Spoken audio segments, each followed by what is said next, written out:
welcome to Who Corner to Corner. My name is Jeff. My name is Paul. And we are your hosts for this very special episode of our podcast. Tonight we are joined by a man who is responsible for the look of the 13th Doctor, the look of her companions, her fam, all the creatures and aliens and other characters across her era, plus the look of the 12th Doctor in the 9th series of the show, and the look of the 11th Doctor in the 5th series of the show, and Torchwood and Fleabag. And was that? That's a lot of bands already. Wasn't it? As if that wasn't enough, really. Wasn't enough. Who is it, Jeff? It's Mr. Ray Holman. Yay! Costume designer extraordinaire. So Ray has been extremely kind to take time out of his busy schedule to come and chat with us. And we talk about all sorts of things with him. So many different things that this is part one of 2 podcasts. So Paul, we'll stop waffling and we'll just get straight into things with Ray. Chase. Let's go. Hi, Ray. Hi. How are you both? We're very good, thank you. How are you? Yeah, very good. Yeah, I'm fine. I'm kind of I've been sorting my costume store out all day, so I've had shoe boxes. I'm a bit sick of them, but fine otherwise. Good. I wish my missus was sick of shoes. I'm sick of them, that's for sure. They're all over the place.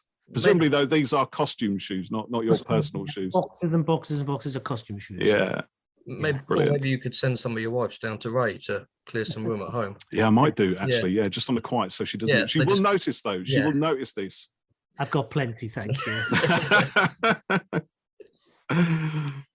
Brilliant. Right, it's really, really good to have you join us. Yes, really thank you. Appreciate you taking the time out of your day and coming here. So we have a whole bunch of questions. There are some questions that both Jeff and I have thought of ourselves in one of our more creative sparks of imaginative sessions. But we do also have quite a few from our 3 Twitter followers as well. So we're going to fire those at you in rapid succession and see how it goes. Good. Fine. First of all, I wanted to talk a bit about how you got into things, really, and what inspires your love of and your interest in costume design. Okay. I mean, I would say, without me going on too much about it, because it's a whole story that. Yeah. But there's another podcast that Angels did called Behind the Scenes, and they asked me to do that during the first lockdown, where I talked about my background because they knew my background, and I was one of the first designers to talk on the Angels podcasts, and so I talk quite extensively. In fact, I talk very little about costume and about more about how I got into the business. And the long and short of the story is that I'm from a working class background. I was going to go to drama college when I was after my A-levels. A careers advisor told me not to because I'm from the valleys in Wales, and said there would be no work for me anywhere in drama. So I believed them, and I went to work for an insurance company and knew that immediately I'd made a mistake and applied for my drama college position. So I went to drama college on an acting audition, and the drama college I went to was the Royal Welsh College of Music and Drama, where you did foundation courses. So you did basically a year of doing everything. At the end of the year, I was quite surprised. I outraged when they said you can't act, but you can design. So then I went into the design department, and I was kind of looked after by the head of design, and she taught me an awful lot. And it just so happened within the first term of my second year, she taught us how to pattern cut. I just got it. It's mathematical, artistic, and suddenly I was designing sets and costumes. And because I am a certain age, and the world was different in those days, there was no social media. You didn't know. I didn't know that it was possible to be a designer. And suddenly the whole world opened up, and that's how I started. And basically, by the time I left college, I was specializing in costume. I had to do one set to get my degree. Wow. And I did a set for The Tempest, Shakespeare, but all the other work I did was costume work. So, and then I got taken in by the BBC. So yeah. What was your first big professional project then? Would you say what was the one that really kind of elevated things? Do you suppose put you on the big stage? Oh gosh, I mean, I worked my way through the ranks, so I worked on a lot of big BBC productions from the bottom up. So I went into the BBC, and in those days we were called dressers, and I went in as a dresser. There were very few staff jobs, so for the first couple of years after college I was freelance, and I worked at the BBC and HTV, and then back to the BBC and BBC Wales, different regions. And when I was at BBC Wales, they used to put younger up-and-coming designers onto things. They used to have a big educational department. So I used to do lots of period education programs. I found a photograph the other day of Johan Griffith when he was about Hornblower. 10. When he was about 10. When he was 10. Oh my goodness. He was in one of the we were still friends for I haven't seen him for years, but I've known him since he was very young. He's in one of the period costumes I made for an educational film. So basically I worked my way through. And my first, I suppose, the big thing that I first had a credit on was All Creatures Great and Small. That was when I went back to Birmingham. I had to kind of take it over in Yorkshire, and they decided to give me a credit on it. So I that was my first big credit, and in fact it was on All Creatures when Peter was in it. Oh yeah, Peter Davison. It's Tristan Farnham. I've worked with Peter quite a few times, not on Doctor Who. I used to love that program. Yeah, I remember Creatures Great it, it was Sunday night, wasn't it? And I'm so pleased that they brought it back. It has a very similar kind of feel to the old series. I love it. I don't know why I love it, because it's ridiculous, but it's great fun. It basically took me, I mean, you kind of went where the work was. And it took me about 6 years to become staff at the BBC. And then when I was staff at the BBC, even though you are staff, I was staff at Pebble Mill, but then I used to get sent to London because I was a male designer, loads of designers in London. I then started assisting. I didn't know, the only way I knew that Ken True had designed Doctor Who was because they'd sent me to London as an assistant to do something. They hadn't told me what it was. And I got into the building and met Ken, and he took me up to meet Jonathan Nathan Turner. I was going to assist him on Doctor Who. By the time we got back downstairs, the costume department, because male costume assistants were short, they were short of male costume assistants, they decided to take me away from Ken and put me on a job. And so I never did Doctor Who. But it was just a moment when I nearly did it as a designer. But it came back in later life for you. Yeah, who would know? I wouldn't. I would never have expected. No, but I was staff at Pebble Mill, and once you become staff and you're an assistant, in those days, assistant designer, you had to step up whenever they wanted you to design. Even if you didn't do the job. So they literally click their fingers and you have to appear like a genius. I remember, or something with your needle and thread. The head of costume at Pebble Mill took me into the office one day and said, we want you to design a 13-part series for BBC One called Specials. It's about the police force. And I literally sat there and went, I really, really don't want to do it. And I don't think I'm experienced enough. And they just said, tough, on you go. You're doing it. You're doing it. That's your next 9 months. So it was, you did a lot of kind of varied work there, from jobs to light entertainment jobs. So it was good grounding. So brilliant. What advice would you give to someone who wants to get into doing what you did? Because it's all from when you started out, it's different now, and it's different now today from when I was at uni and kind of trying to get my work and things like that. But what advice would you give people?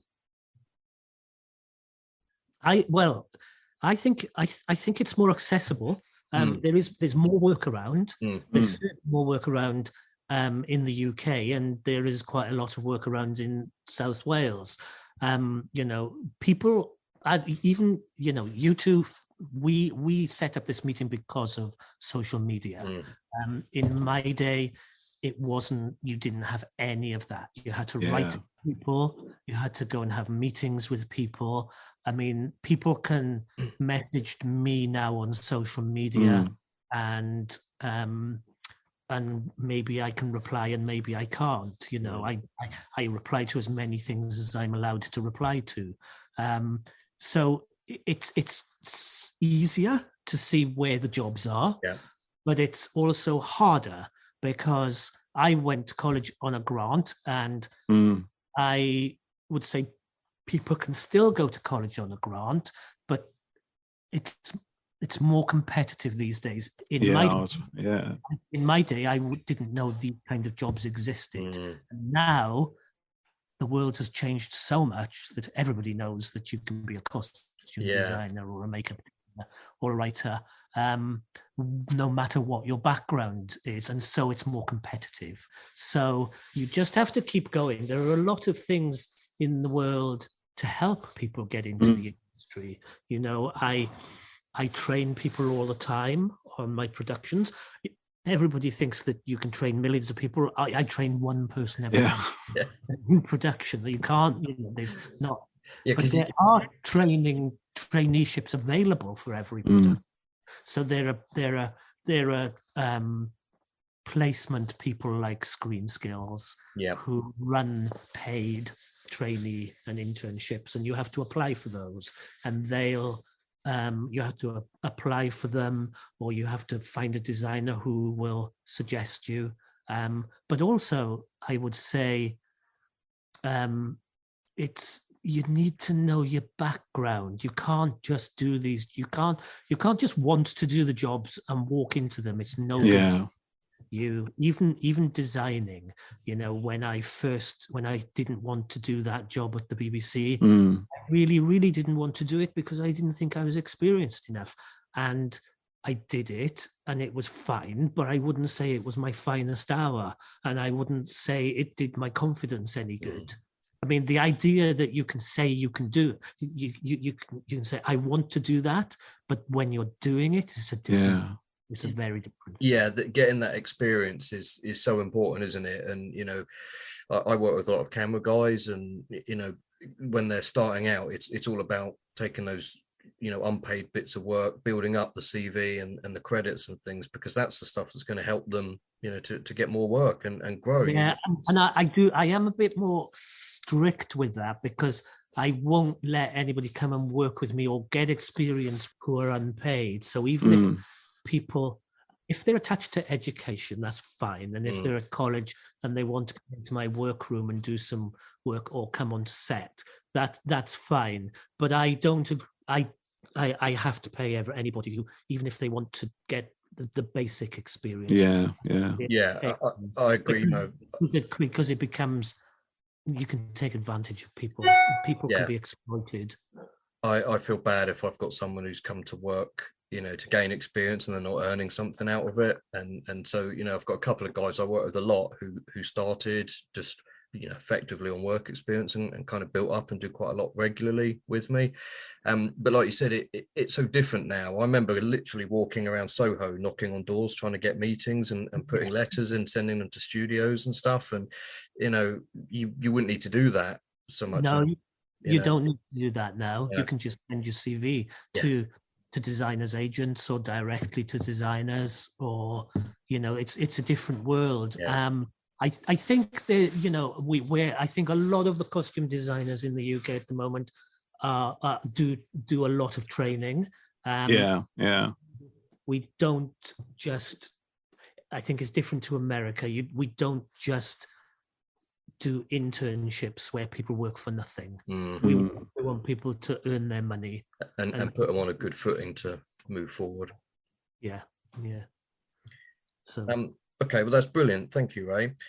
So our next question is, how did you come to be involved with Doctor Who on the second time around? I didn't know about your brush with it back in the JNT back in the 80s. Yeah, it was a very brief brush. yeah, A whisper, yeah. I bristle. remember going into this madman's office and thinking, "Oh, what?" Because but how did I get involved? Well, I used to design a series in the UK called Peak Practice, and when I was on Peak Practice, Phil Collinson was a script editor. Then he became a producer, and then we went off and did Born and Bred, which was in the year 2001 or 2000, or 2000, and that was Chris Chibnall's first ever. It was. One. Yeah, gosh, I remember that.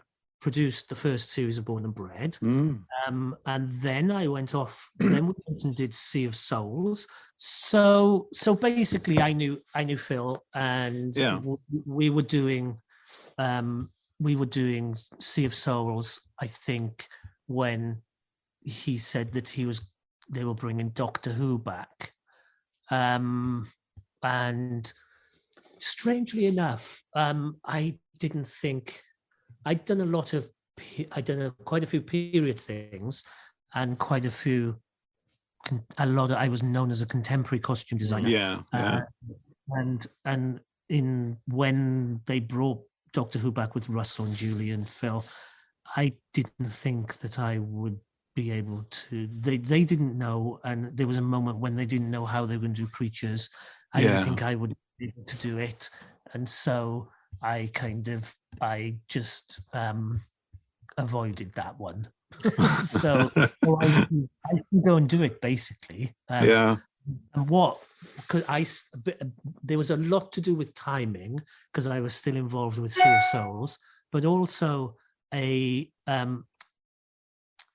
just wasn't confident enough to go and to step into it as a designer, and I stayed on Sea of Souls, and so I kind of progressed through from the paranormal, and Doctor Who they made the first series of Doctor Who, and it was a success. And then Russell and Julie asked me if I would do Torchwood, and that kind of that appealed far more to me. The basic story is that I wasn't confident enough to do Doctor Who, and I don't think they would have wanted me as this kind of underconfident person. I did go and talk to them about it, but it wasn't right. It didn't sit right, and the timing was wrong. Didn't feel it was quite a good fit at the time. Whereas when I went into Torchwood, and Russell had a clear idea for Torchwood, it was more, in a way, more adult. I'd been a designer used to dealing with very adult themes. I'd done the story of the Yorkshire Ripper, which was a really sensitive to do, and quite hard hitting. And I was used to doing that kind of thing. So basically, Torchwood had sex in it. Yeah, it was for grown-ups, and I loved doing Torchwood. I thought it wasn't, Doctor Who at that point was at an absolute pinnacle. It was, We were like, even though we really loved making Torchwood, we were like the younger brother or sister. Who just knows over there. The naughty sibling. Yeah, who's been a little bit more adventurous and a bit more risque, perhaps. But then realized I was in the world. It just grew a bit more, and my confidence grew with that kind of stuff. And I got to know more people. I got to know how Millennium did their work. Right. Of course, production designers, and so it kind of it evolved, and because when I was doing Torchwood, and then I did my other stuff, so I still did I did an adaptation of a Val McDermott novel called Place of Execution, which was a series made for HTV, and that story was the original story that Val gave to the writer who wrote Girl with the Dragon Tattoo. So okay, Stieg Larsson. Story Val wrote, and then he put it into his novel as part of the second. Yeah. So, that was all set in the 60s, and I really enjoyed doing Torchwood and going off to do the stuff I liked to do. Which is kind of social conscious drama, which deals with adult themes. And just adult themes. I won't mention them here. That's right. Yeah, I can understand your feelings. When they that initial conversation about Doctor Who came up, because having been doing the kind of the real world type stuff as you'd been doing, kind of going so deeply into that must have been quite. I would have been quite sort of nervous about it, even though you probably knew you could do it. Do you know what I mean? It's so different, and so I've got a little bit of imposter syndrome, and it's never going to go away. Yeah, and I didn't actually know that I could do it. Yeah, I knew I wanted to play safe, and I wanted to stay in my field. Yeah. And so and it's evolved. It's evolved as time's gone on, and I've learned more and more. And I think that goes along with me saying, don't just leave college and just try and be a designer, because you don't know everything. You can't know everything. No. It might not be good for you. And it was a great time, because I'm good friends with Louise Page, who was designing Doctor Who. Yeah. At the time, she really loved working with Phil and Russell. I then stepped in to do when they used to do double banking episodes. I felt quite confident to step in, like I did. My first episode of Who as a designer was Blink. And then the next year I did Turn Left. And that was because they double banked, and it was too much work for one designer. So me being the Torchwood designer, I stepped in and helped. Yeah. It was great fun. And suddenly I thought, oh yeah, I can design it. It's fine. It's fine. Yeah. And knowing how kind Russell and Phil and Julie are, it was good. It was good. I think that's got to be quite an important thing as well, isn't it? The environment in which you're working, because it can be difficult finding confidence in yourself as much as anything else. And if the environment you're working in is nurturing and it respects the talent, then there is a space for people to kind of find their place within it, I guess. Yeah, and when Blink was written by Stephen. Of course it was, yeah. Showrunner then. Torchwood was co-produced by Chris Chibnall and was showrunner there, wasn't he? On the series 2 of Torchwood, and he wrote Doctor Who as So by the time I did do Doctor Who, which was series 5, the showrunner was Stephen, and Chris was writing them as well as me, but they were people I knew. So it's quite it works like that in this industry, doesn't it? You meet someone and nothing might happen for a couple of years, but you stay in touch, and then something comes up, and timings align, and all and they remember you. Yeah. So I remember I tweeted this to you ages ago, and you probably won't remember, because I know you get a lot of tweets and stuff, but I certainly think, and Paul does as well, that 13's costume, she is the coolest looking Doctor around. So I have a couple of... I don't know, John Pertwee's frilly shirts, mate. Yeah, you like take a lot of beating. I'm very partial to the frillies. I thought Jodie looked so fresh and vibrant does. in it, and it was such a nice kind of blast of color, but not too over the top, and it just suited her perfectly. And it did, definitely. I love it. I think she looks great. I think it was a surprise. Yeah. Obviously, being the first woman. And, not only that, but it was. Yeah, it's completely different and it's completely unique, but also to be completely suitable for Jodie. Yeah, it's it sometimes costume designing isn't all about you don't make all the decisions. It has to be collaboration. So I was a little bit. I loved doing Jodie's costume. It was the easiest one. Really? People knew. I think people knew that I was doing. I'd done a series with Peter, and I had to go back to Broadchurch. Yeah. Because I promised Chris that I would finish. Broadchurch was always a trilogy. Okay. I promised him that I would do the whole thing with David, Olivia, Jodie. Yeah. And so I had to. I basically. I'll backtrack a little bit. That's okay. I did a series with Peter. That was 9, wasn't it? Series 9. I didn't want to go back to Doctor Who. I was really on a roll and loving my. I was doing Silk, I was doing Broadchurch. Yeah. Code of a Killer, and they rang me when I was making Code of a Killer, which was about the discovery of DNA. Yeah. And it's real world drama set in the 80s. And I said, "Will you come to Doctor Who?" And I was like, "Absolutely not." Oh, no.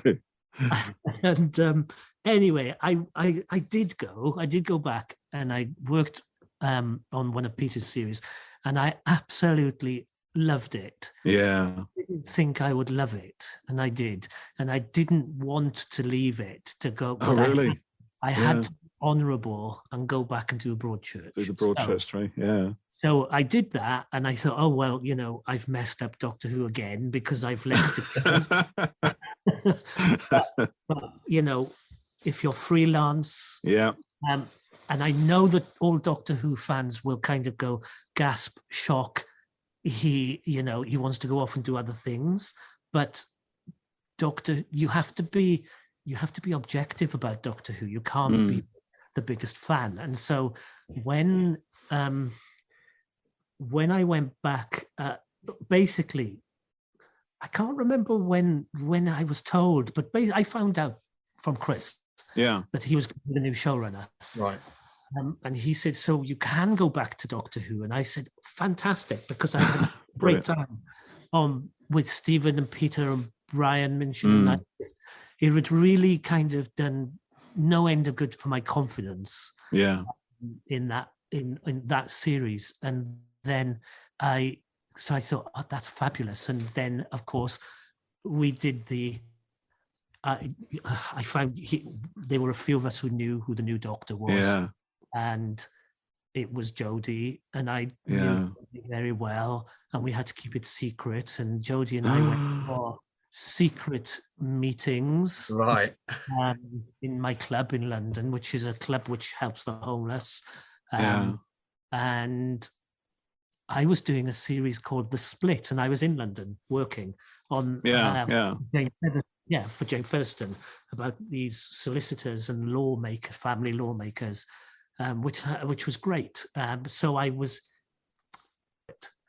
And you were part of that circle, that inner circle. That must have been brilliant. For a little while, it was just a small circle. That's cool. Quite nerve-wracking. Yeah. And then we went off on basically Jodie and I met in Selfridges one night. Yeah. That sounds so prosaic, doesn't it? I think we were calling the show Clooney or something. She was right. And they tried to get me out of a fitting room with her because man and woman in a fitting room. No, imagine how this plays out. I'm fine. Ray is my friend. He's advising me, and we put an outfit together for the reveal video, and then we went off and filmed it in secret. Yeah. And then nothing happened for a little while because I think we did that the week before it was revealed. Then it was revealed. And then I think I started working with Jodie about a month later on the costume. Right. And we've been talking. I mean, Jodie had done some research and I'd done some research. Yeah. So, and the thing is, everybody thinks they can tell you what that costume should be. But the thing about a costume, the Doctor's costume, is it's a collaboration. Doctor Doctor Who's a brand, so it has to that image, that costume has to satisfy so many people. I bet. Yeah. Not just one person, but the main person that it has to help is the actor. The actor. Right. So me and Jodie talked a lot about it. She showed me, obviously, as everybody knows, she showed me her research. I was a little bit. There were articles coming out at the time saying, like in Vogue, they did what would the new Doctor look like? What would a woman Doctor look like? Right. And they're fairly sexist. Frilly skirts and brooches. Yeah. And Yeah. And so had to kind of dismiss all that and do the right thing for Jodie. And Chris was really good in that he let me and Jodie explore that. And we did explore it. And we got to the silhouette quite quickly. We knew we wanted a coat. We knew we wanted it to have a hood. We knew we wanted we didn't want a skirt. I knew I wanted boots. Yeah. We toyed with the idea of trainers, but I like the idea that the Doctor has to run places and sometimes outdoors, and that has to be practical. We wanted, obviously, any Doctor's costume needs to have pockets because absolutely essential. And I got a load of, shall I say, a load of shit from social media because I couldn't discuss whether the Doctor's costume had pockets or not. Yeah. Because you can't, if you've signed an NDA, you cannot review it. And so you've got to keep it zipped. Yeah. So what? But also in a kind of in an obtuse way, I kind of think, just think about it, people. Think about it. Have a think about what the Doctor does. Look at the other 12 and has a sonic screwdriver. The Doctor's pockets are full of work out. She's not going to not have. I know. So it just evolved. I can't remember. I've got an early sketch, which is a sketch of her wearing trainers. But we changed that quite quickly. And then I think we did 14 fittings for the coat. Really? 14 fittings. Wow. So that I've got two questions. Sorry, Paul, you might have had one as well. My first. That's all right. You crack on. A quick one. Whose idea was the bum bag that the Doctor wore in? We when we were originally talking about the costume. And we did talk about a bum bag, right? And so the bum bag was there from the beginning, and it was Jodie's idea, and it was a way of just having a flashback to the 80s. Yeah. And because in her first series we'd talked about it, we thought we'd try it. The long and short of the bum bag is that it was an idea. We tried it. Yeah. It bashes against her tummy. So it was like, oh, let's not use it. But we tried it. Yeah. We tried all sorts of different things. We tried jumpers, different T-shirts, or all sorts of things. But because the basic silhouette of Jodie's costume has stayed the same, because what the BBC was saying to me was, whenever I suggested we change it, was we like it. I changed it out as much as I possibly could within the parameters without changing the silhouette. Yeah. So my next question was, I remember seeing photos of Matt Smith in his first fittings, going through a whole load of different looks before settling on, the bow tie and the tweed jacket. So did you do similar with Jodie, or were you always quite clear about, the coat, the hood, and, that kind of thing? Yeah, it seemed like with the men, we explored a lot more. There's a lot more. Yeah, I think we were quite specific with Jodie's costume. Jodie was very, look, these are the silhouettes I want to work with. Let's go with that. Whereas with menswear and with men's costumes and historical men's costumes, it could have been anything. And also searching for that costume was painful at times. Was that good? But there's such a lot to go through, and if Jodie came with a firm, clear idea, some actors are different. Yeah. So Peter, for example, will always dress according to that script. He'll have his basic silhouette, but he'll want to do something that relates to that story. Right. Yeah, he did change quite frequently, didn't he? Sometimes from story to story. We changed him quite a lot. Matt was a young actor, a brilliant young actor, who we didn't know whether to. There was an exploration. Yeah, what people realize is that, or maybe what they do realize is that, you know, sometimes you have to, when you do costume fittings, you try on things that maybe they're possible, maybe they're not. Yeah. Explore things, and you do that in any situation. You do it with period costume, you do it with contemporary costume. Yeah.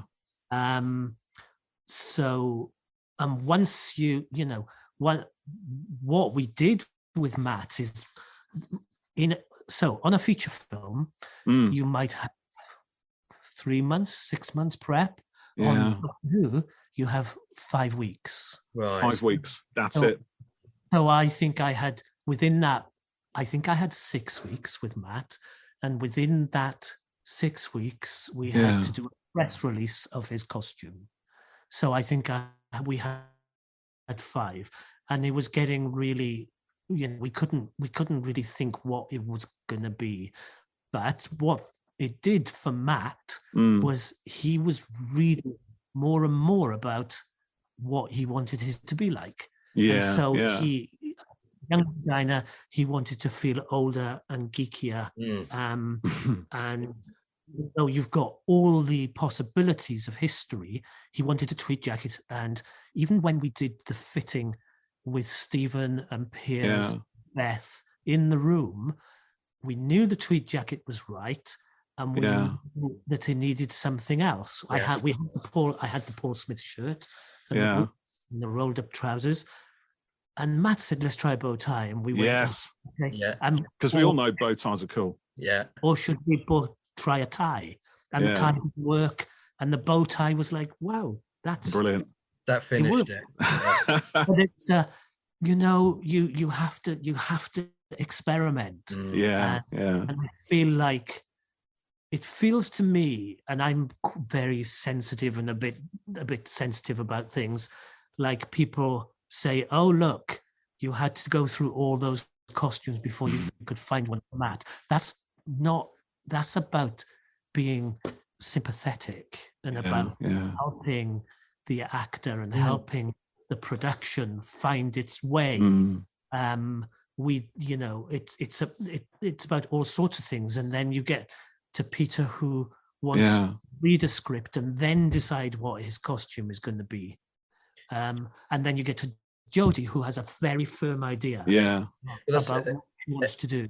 Every actor is different, aren't they? But a whole part of the creative process is often kind of feeling your way, and it is sometimes trial and error. Yeah, you know, when I sit down to do an edit on something, or, you know, you're writing something, Paul, you know, you might have that sort of initial idea, but as you work towards it, you think, oh, actually, I could do that, or what if I put this here? And, you know, so much like you know, it's the same when when writers write scripts. They can move scenes to different, you know, it's an editing process. You can write whole pages of dialogue and then get rid of them, and then maybe keep one line out of it that's going to carry forward. And so what I bring as a costume designer is my knowledge of the history of costume, my knowledge of making an actor feel like they can perform in the costume, and my knowledge about how to make the costume, how to cut a costume. As I said, with Jodie's coat, we did about 14 fittings, and we made it in calico first, and we were doing secret fittings. Of Soho in a back room. That sounds very salubrious. But in Chris Kerr's tailor's shop, and really paranoid whenever anybody. I bet. I can imagine. They got a secret camera somewhere. Don't say anything. Don't say Yeah. anything. Oh, Nobody keep must know quiet. when you.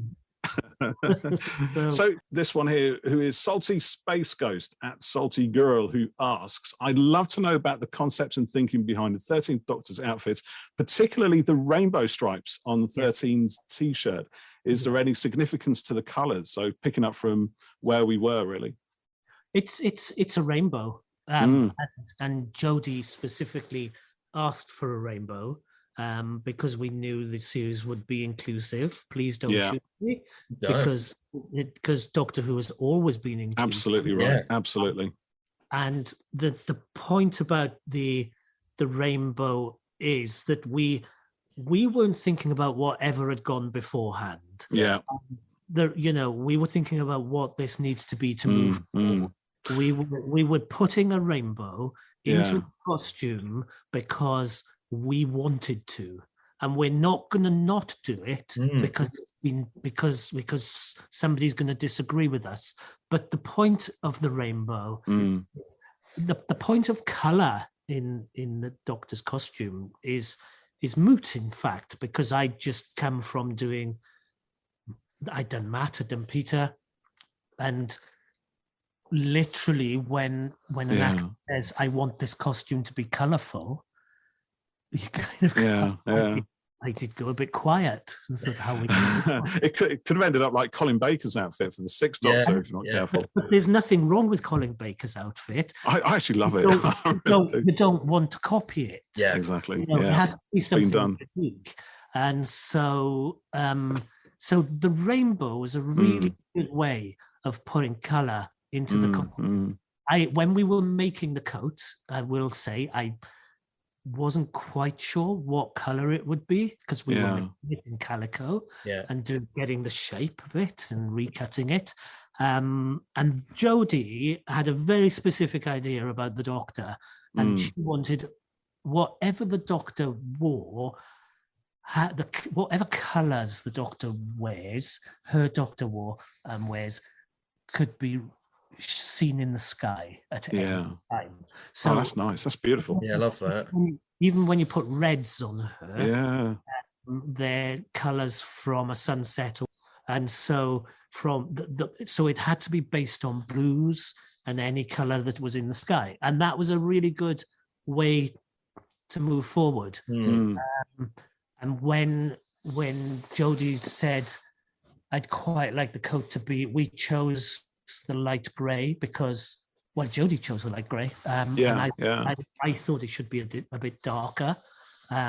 But what we do with the light, but when she put it on, and we just realised it all came together. Yeah, I was going to say, with the rainbow, it's great because it represents a whole lot of things. But even just on a kind of a basic level, like my twins, they're nearly 4 and 2 girls, and they know I like Doctor Who, and they know that the Doctor's a woman, and they love the rainbow on the t-shirt. Look, Daddy, she's wearing a rainbow. So they think it's brilliant, and they were very confused when they saw other DVDs, and they said, "What's this?" And I said, "It's Doctor Who. It's a man." I thought, how do I explain this to them? So my son, he's 7. He's got it, but the girls, they've still got all that to come. And I think the rainbow can be it can be whatever anybody wants it to be. It doesn't have to be anything specific. No. I did put. I think I put in some of her t-shirts. There wasn't just 7 colors; there were 12 colors because we hand printed them. And so it's a rainbow, but it's a rainbow with more colors. So you can play around with it quite a bit. I mean, my daughter, she's 14, and she's got a lot of those rainbow colored type t-shirts. A lot of t-shirts with that rainbow logo on. It's really something. And as a design thing, it's there as a mark of, or a kind of recognition of the inclusivity of the program as well. It's something, and that's something again that my daughter's got really into. She finds it a way into the show, and it's something she can identify with and wear with pride. It's really quite an important thing from that perspective as well. And one of the important things about Doctor Who is that it's a family show. We want 8-year-olds to watch it with their grandparents. and yes, questions will arise, but it's not just an adult. It's not for adults. It's for kids as well. It's for the whole family. It's a whole family, isn't it? Yeah. And I think that what Jodie's costume has done is it isn't specifically. It's not a traditional woman's yeah like that. It's gender fluid. Mm. I don't know if we did that deliberately or not. That's just how it came out for Jodie. And it just felt right, presumably, did it? Once it was all in place. Yeah, it felt right. And of course, it'd be great in the future if you get a female doctor who's really tailored. Yeah, like men have been in the past, but this was right for Jodie. It was right for me. It was right for Chris Chibnall, and it was right for her period on Doctor Who. Yeah. But me and Jodie talked about the costume in a video. I don't know where that video is. It may be on YouTube. Yeah. Is it the pair of you in the sort of workshop? And yes, we're in the workshop. I've seen that. And you talk about the earrings and things. And the earring, yeah. Because Jodie wanted the specific earring. Yeah, the hands and the chain, yeah. That's another thing Frey likes as well, actually. My daughter, she loves those earrings and those chains and everything. She loves all that stuff. And the idea was because we went to Alex Monroe, who's a really good jeweler and is a friend of mine and a friend of Jodie. Right. And literally chose the stars, and the chain is the journey to human beings, and the hands are silver and gold because they represent different nations of the world. Yeah. And that's what we wanted. I love the thought behind it and the meaning in it as well. I think it's brilliant. Paul, I think it's a good point to pause there. We've covered a huge amount of stuff with Ray in this first part of the podcast. So we will be back in the next episode to talk more with Mr. Holman and cover a further massive range of topics with him. So thanks for listening, everyone. We hope you've enjoyed this. Hope you've taken some inspiration and advice from it, and some cracking stories as well. And we'll see you next time. See you next time.